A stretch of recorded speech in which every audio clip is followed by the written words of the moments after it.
السجانين بتتذكر اساميهم؟ اكيد. هلا تحت ايده المساعد منهل في مساعد اسمه اوس سلوم.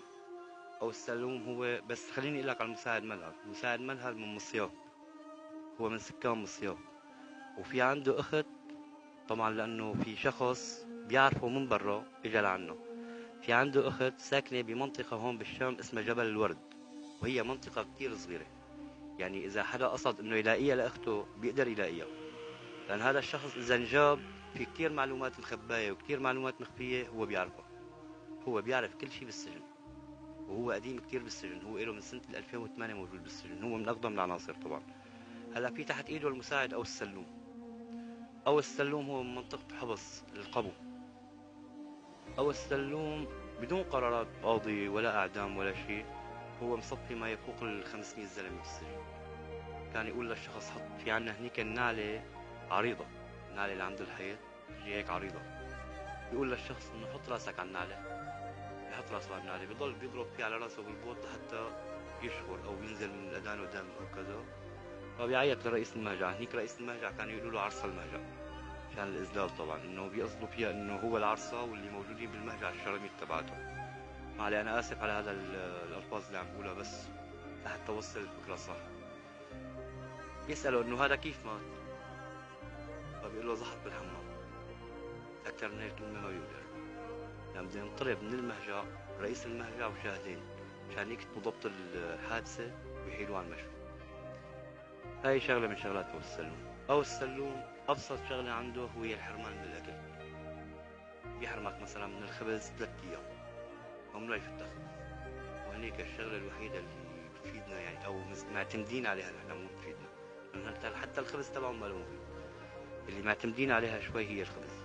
يعني انه السجين هنيك ما يفت له خبز مع الضعف الجسم تبعه والوضع اللي هو فيه، فهذا مشكله بالنسبه له.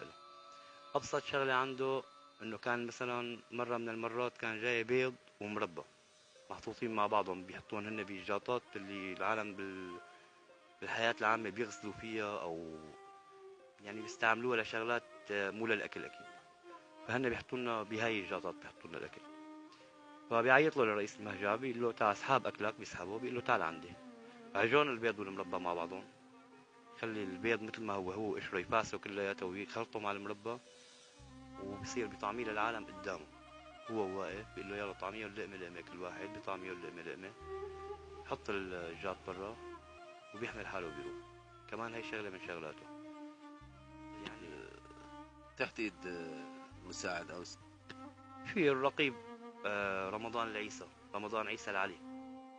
رمضان عيسى العلي كمان من الأشخاص اللي فظعوا بالسجن، يعني عملوا شغلات فظيعة. وإن هدول الأشخاص أنا اللي عم بعدل لك إياهم، هدول أشخاص موجودين بدك تقول من 2013 وأنت رايح لحد ما فتح السجن. يعني هدول من الأشخاص القدامى اللي حضروا. نحن في شيء بنسميه الزمن الأسود كنا بالسجن. يعني وقت اللي آخر فترة يعني حسوا إنه في شيء بده يصير أو كذا، فبلشوا يعني شوي يخفوا على العالم، مو انه نهوا الموضوع بس خفوا شوي على العالم. فنحن صرنا نسمي هذا الزمن المضى الزمن الاسود، انه بتتذكر بالزمن الاسود شو صار. فهدول يعني الاشخاص كلهم حضروا هذا الزمن. كمان هو من السفاحين بالسجن، يعني عملوا شغلات كثيره، شغلات مخيفه مرعبه. هلا في مساعد اسمه احمد الاحمر. هو هذا المساعد بالخدمات الطبيه، شكليا طبعا بالخدمات الطبيه، انما هو حرامي السجن. يعني سرقة دواء، إهانة عالم، بيتدخل بكتير شغلات هو ما لازم يتدخل فيها. بيضرب، بيفوت مع الدكتور مثلا بيطلع عنده السجين مريض شبك، يقول له مثلا سهاله حرارة، يقول له انت هلا معذبني مخليني ترك المتة تبعي لحتى تقلي سهاله حرارة. ببلشوا فيه الضرب، يعني بياكل ضرب ما فيه الكفاية لمرحلة معينة. بيقول له مشي حالك طبط، بيقول له مشي حالي، بيحملوا حالهم بيروح. هلا بالنسبة لهدول الدكاترة الاثنين، يعني هن المفروض يكونوا دكاترة بس هن كانوا جلادين، ما كانوا دكاترة. يعني هن أشخاص أسوأ من السيئين. بس أنا برجع لعند الموضوع. منهل هو ماله رقيب. منهل هو راس الأفعى بالسجن. بس نجاب منهل نعرف كل شيء بالسجن كامل. معلومات بعد سجانين موجودين؟ يعني هلا هي الاسماء الموجوده هي اسماء مشاركه بامتياز بالشغل بالسجن وبتعذيب العالم بهالامور هي. بس في مجال تذكر لنا اساميهم؟ ابراهيم،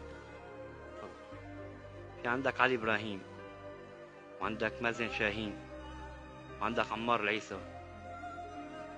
هلون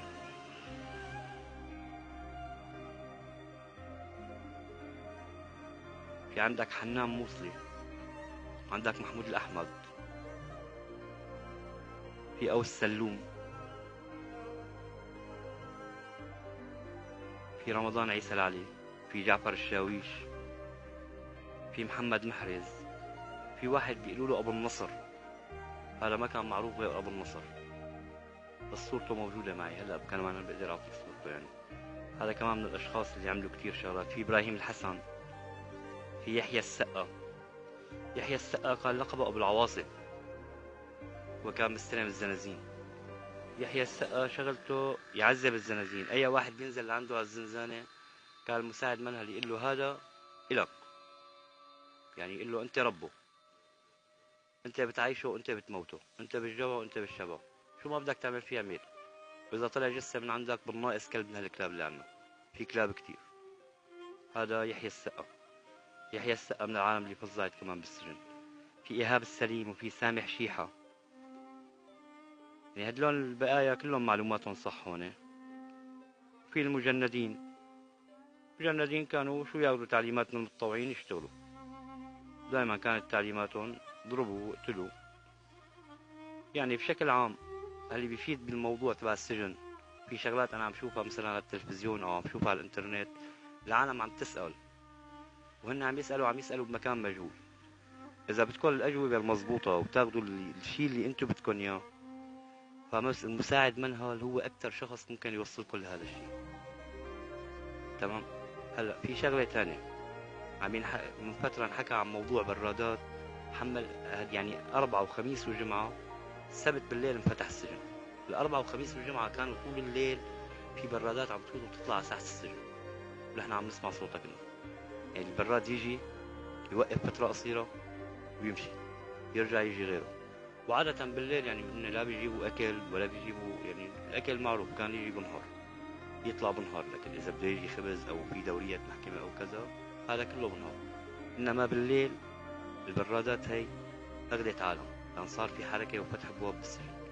لما بحلا بيركض، كونه نحن ممنوعين نلبس شحاطة كنا، ففي دربكة رجلين بيطلع الأرض، فصار في حركة عالم بالليل أربعة وخميس وجمعة. وهذا الموضوع يعني متأكدين منه، في أكثر من شخص سمعوا هي الشغلة. الشغلة الثانية، موضوع المقابر اللي لقوها بنجهة. اليوم أنا شفته على الإنترنت وشفت على التلفزيون إنه هن ملاقين مقابر بنجهة. هاي المقابر هي العالم اللي كانت عم تنعدم، بس لتاريخ 2017 أو لتاريخ 2018، لأن بعد هيك ما عاد يعني كنا نحن لما يصير الإعدام هن بيجوا بيلموها للعالم الفجر أو بعد الفجر بشوي، بياخدوهم على الزنازين، بيخلوهم يومين أو ثلاثة. نحن كيف بنعرف؟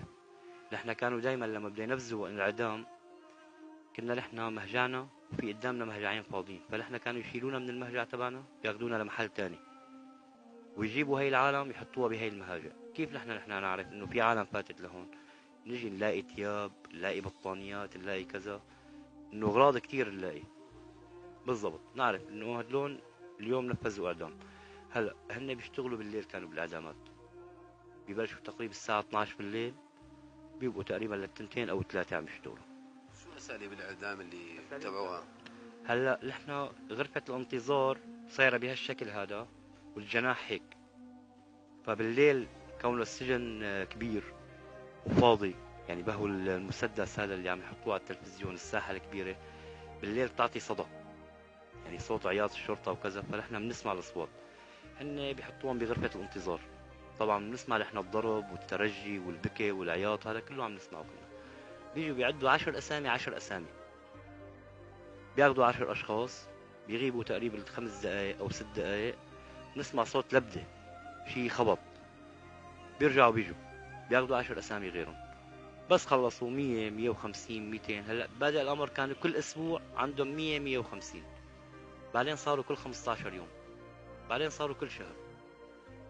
الفجر أو قبل الفجر بشوي بنسمع صوت السيارة، بنسمع شي عم ينخبط، شي عم ينزت بقلب السيارة. تحمل وتروح السيارة. تمام. يعني مرة من المرات في شخص من هيديك المنطقة انحبس بالجناح عنا، فصار في حديث وهيك، وهو عم يحكي انه كنا نحن نشوفهم لما يجوا يدفنوا عالم.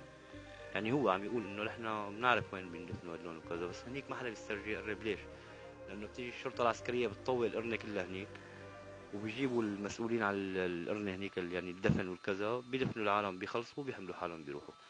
ومثل اليوم بالمقطع الفيديو مبين انه محل اللي بيدفنوا بيعملوا مثل خط احمر على الداير عشان يعرفوا انه هون خالص، هاي الزاوية خالصة. فاليوم شفنا بمقطع الفيديو انه في 150 مقبرة نبشوهم، ولقوا ما يقارب 70,000 جثة. والله العليم وين في لسه، ما بنعرف وين في لسه. يعطيك العافية، تعبناك معنا. الله يعافيك. نقول لك مرة ثانية الحمد لله على سلامتك. شكرا كثير، الله يعطيك العافية. يقويك. حابة المتابعين يعني الفيديو حتى تستفيد منه، نحاول نوصل معلومات يعني يستفيد منها السجناء أو القبض على هؤلاء المجرمين اللي كانوا يعذبوا ويقتلوا المساجين بصيدنايا. دمتم برعاية الله.